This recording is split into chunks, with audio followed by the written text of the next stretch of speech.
Assalamualaikum warahmatullahi wabarakatuh. Berjumpa kembali dengan kami channel Errol Kembar, sebuah channel tempat kita berbagi inspirasi, motivasi, tutorial, dan video pembelajaran. Jangan lupa hari ini untuk selalu bahagia dan positif.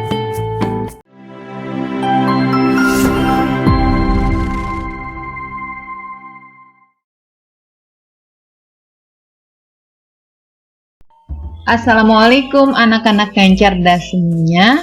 Masih bersama Ibu Maesara yang pada hari ini akan belajar bersama kalian dengan tetap semangat, penuh cinta dan berjuang untuk pintar.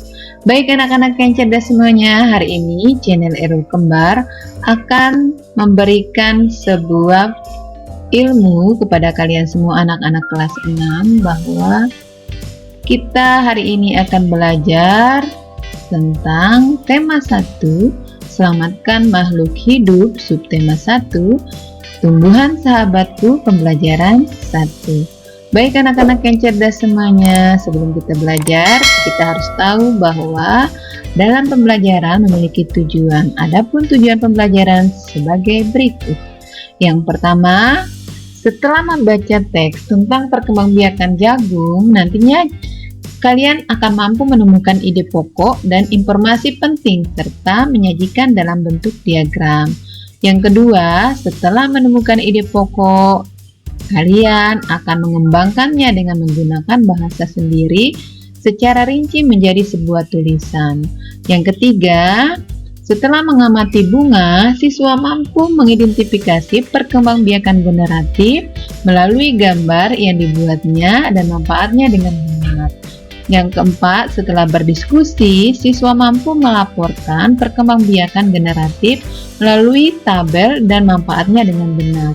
Dan yang kelima, setelah membaca teks tentang ASEAN dan kehidupan sosial budayanya, siswa mampu menyebutkan kehidupan sosial budaya dari dua negara ASEAN terkait kondisi geografis dengan benar. Baik anak-anak yang cerdas semuanya, setelah kalian melihat dan mendengar tujuan pembelajaran, maka ada pun 3 muatan yang akan kita pelajari pada pembelajaran 1. Yang pertama adalah muatan bahasa Indonesia dengan materi teks laporan hasil pengamatan. Yang kedua, menentukan gagasan pokok pada teks tertulis. Dan muatan yang kedua adalah muatan IPA, yaitu materinya perkembangbiakan tumbuhan. Kedua, bagian-bagian bunga. Sedangkan pada muatan IPS, kita akan mempelajari bagaimana mengenal ASEAN, tujuan berdirinya ASEAN, dan membuat diagram PEN kondisi sosial budaya negara-negara ASEAN. Oke anak-anak yang cerdas semuanya, untuk muatan yang akan kita pelajari pada pembelajaran saat ini, sudah kalian tahu ya, kita langsung saja. Nah, sekarang kalian perhatikan bacaan yang berjudul Bagaimana Jagung Berkembang Biak. Ini adalah muatan bahasa Indonesia.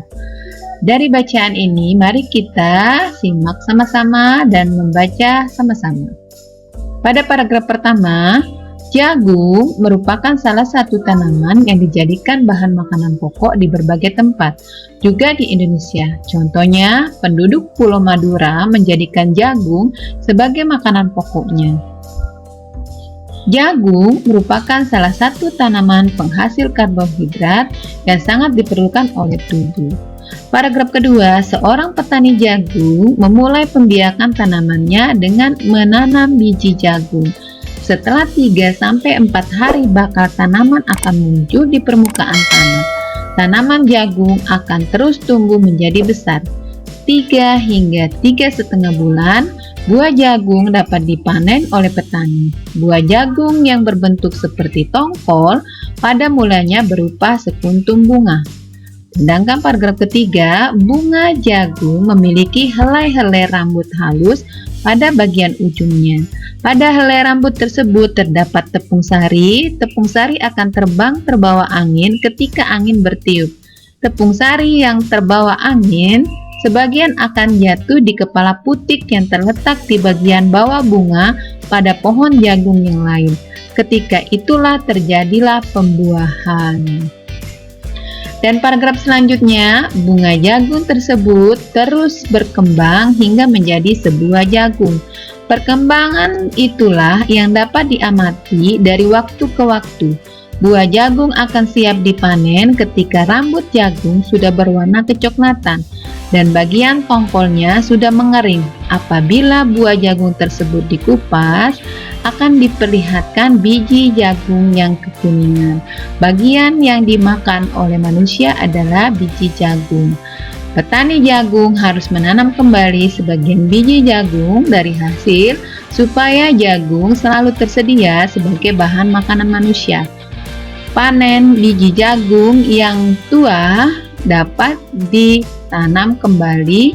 Dari sinilah akan dimulai lagi perkembangbiakan jagung. Baik anak-anak yang cerdas semuanya, kalian sudah melihat dan mendengar bacaan yang Ibu sediakan. Nah, sekarang kita tentukan gagasan atau ide pokok pada teks tertulis yang kalian sudah baca tadi.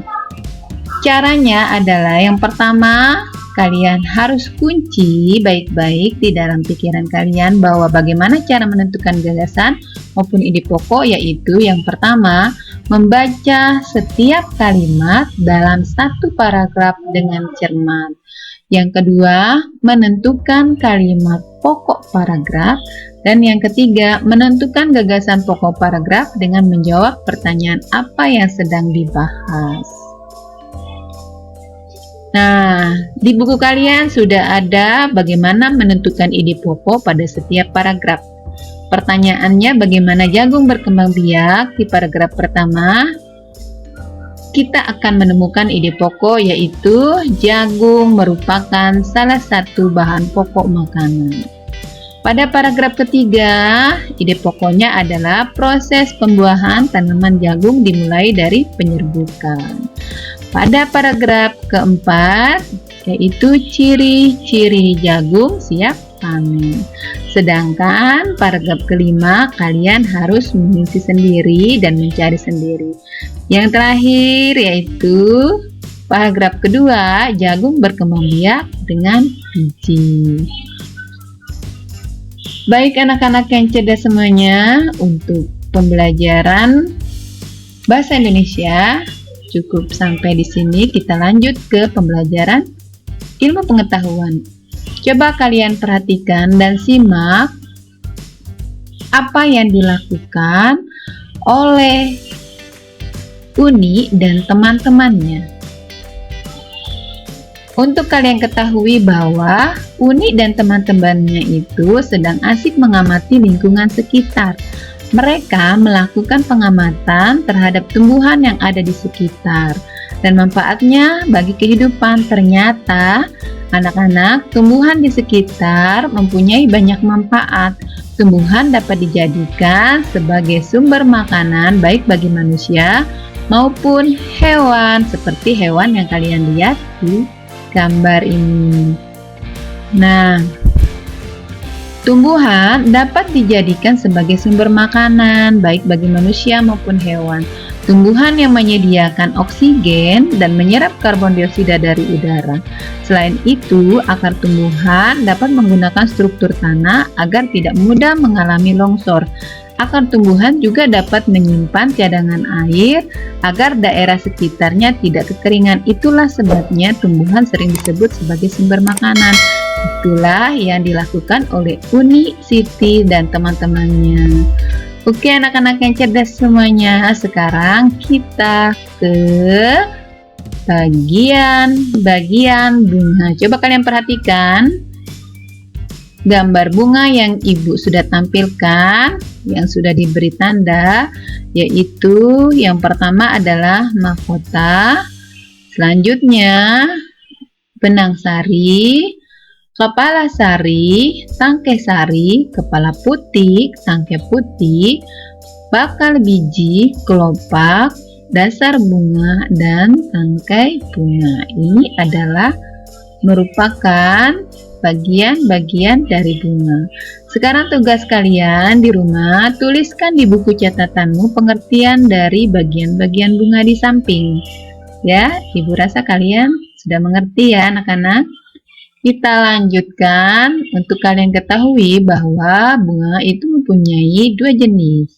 Yang pertama, bunga bisa digolongkan berdasarkan kelengkapan alat perkembangbiakannya. Yang kedua, bunga dapat digolongkan berdasarkan kelengkapan bagian-bagian bunga.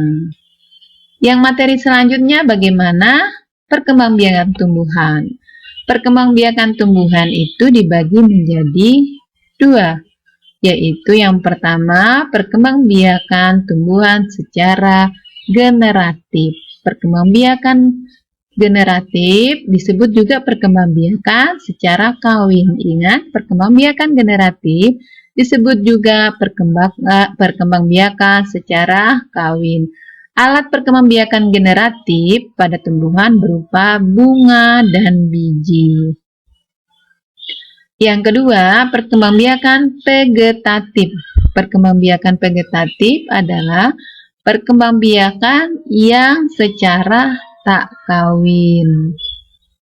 Alat perkembangbiakan vegetatif pada tumbuhan diambil dari bagian-bagian tumbuh induknya. Contohnya, alat perkembangbiakan vegetatif pada tumbuhan adalah bagian akar, batang, dan daun. Bisa dimengerti anak-anak ya?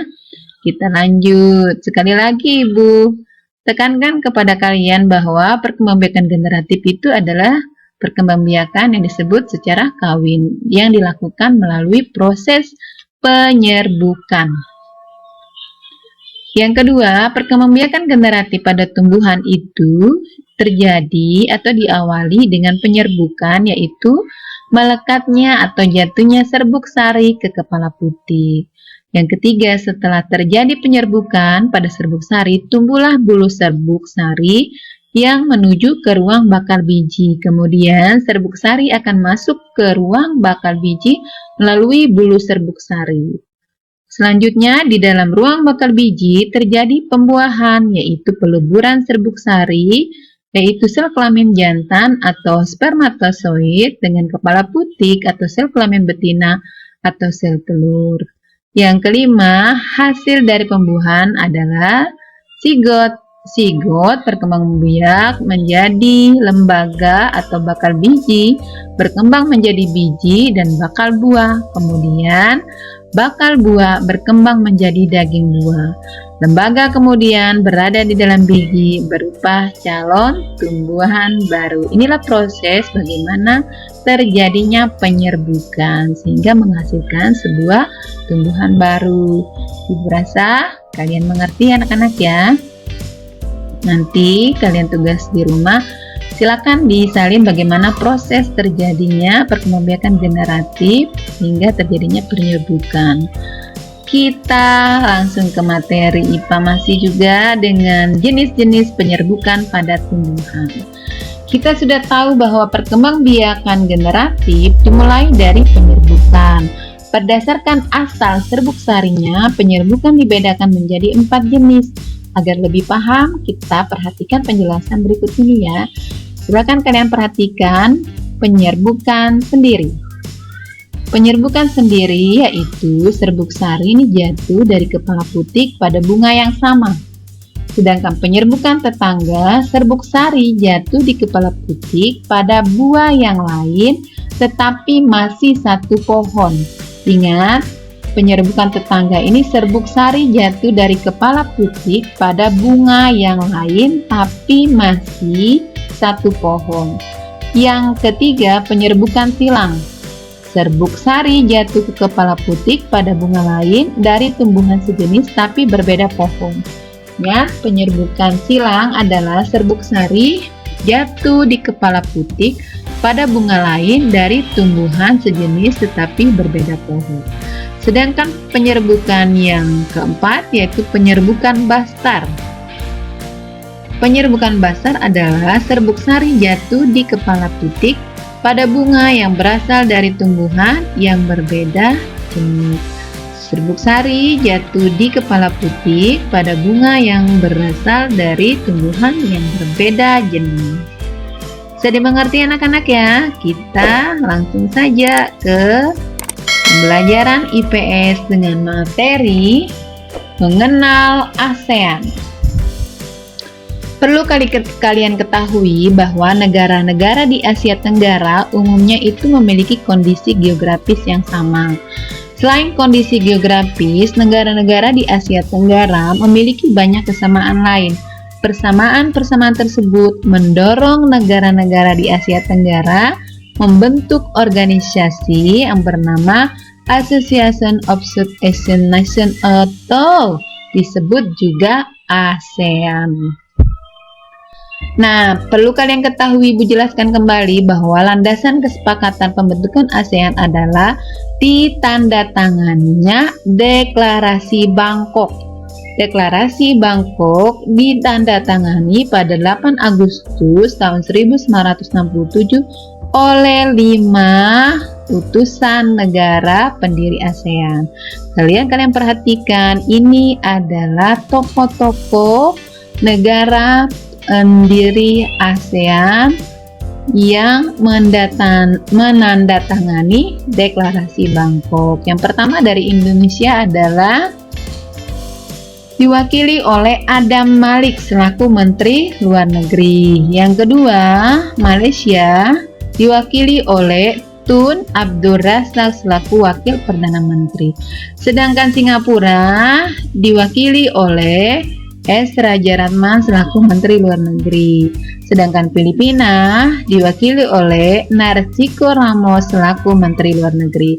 Dan yang kelima Thailand diwakili oleh Tanat Koma selaku Menteri Luar Negeri. Semua adalah tokoh yang menjabat sebagai Menteri Luar Negeri. Bisa dimengerti anak-anak ya? Kita lanjutkan. Nah, untuk kalian ketahui, seiring waktu itu semakin banyak negara di kawasan Asia Tenggara yang bergabung di ASEAN. Saat ini ada 10 negara yang menjadi anggota ASEAN. Berikut adalah negara anggota ASEAN yang diurutkan berdasarkan waktu bergabungnya. Jadi diperhatikan, pada tanggal 8 Agustus 1967 yang bergabung pertama adalah Indonesia, Malaysia, Singapura, Thailand, dan Filipina membentuk ASEAN. Yang kedua, 7 Januari 1984 yang bergabung Brunei Darussalam masuk sebagai anggota ASEAN. Tanggal 28 Juli 1995 Vietnam masuk sebagai anggota ASEAN. Tanggal 23 Juli 1997 Laos masuk sebagai anggota ASEAN. Tanggal 30 April 1999 Kamboja masuk sebagai anggota ASEAN. Silakan diperhatikan, ini adalah anggota ASEAN dan sampai sekarang. Oke, kita lanjut. Bagaimana tujuan berdirinya ASEAN? Silakan anak-anak perhatikan Ibu ya. Ibu akan membacanya. Yang pertama, mempercepat pertumbuhan, kemajuan sosial, dan perkembangan kebudayaan di kawasan Asia Tenggara. Yang kedua, memelihara perdamaian dan stabilitas dengan menjunjung tinggi hukum serta hubungan antara negara-negara di Asia Tenggara. Yang ketiga, meningkatkan kerjasama yang aktif dan saling membantu dalam bidang ekonomi, sosial, budaya, teknologi, dan administrasi. Yang keempat, saling memberikan bantuan dalam bidang fasilitas latihan dan penelitian pada bidang pendidikan, kejuaraan, teknik, dan administrasi. Yang kelima, bekerja sama lebih efektif untuk mencapai daya guna lebih besar dalam bidang pertanian, industri, dan perkembangan perdagangan. Yang keenam, meningkatkan studi tentang masalah-masalah di Asia Tenggara. Yang ketujuh, memelihara kerjasama yang erat dan bermanfaat dengan berbagai organisasi internasional dan regional lain yang mempunyai tujuan yang sama. Ini adalah tujuan berdirinya ASEAN. Nah, untuk kalian ketahui sekarang, Ibu akan memberikan tugas di rumah kalian untuk mengerjakan diagram. Ya, diagram pen. Kita dapat membuatnya dalam bentuk seperti ini. Yang harus kalian ketahui bagaimana kondisi sosial budaya negara-negara Indonesia, yaitu antara Indonesia dan Malaysia. Silakan kalian kerjakan di rumah, mencari kondisi sosial budaya negara-negara ASEAN sekarang. Carilah persamaan dan perbedaannya dari dua negara tersebut ini ya. Dan nanti di sebelum pembelajaran berikutnya kalian kumpul ke ibu. Selanjutnya, pembelajaran telah berakhir. Semoga anak-anak yang menyaksikan video ini bisa mengerti dan dapat menarik manfaat dari apa yang disampaikan oleh ibu. Sebelum ibu tutup, jangan lupa anak-anak tekan tombol subscribe, like, dan komen channel Erol Kembar supaya berkembang dan bermanfaat bagi kita semua. Oke, demikian dari ibu. Wassalamualaikum warahmatullahi wabarakatuh.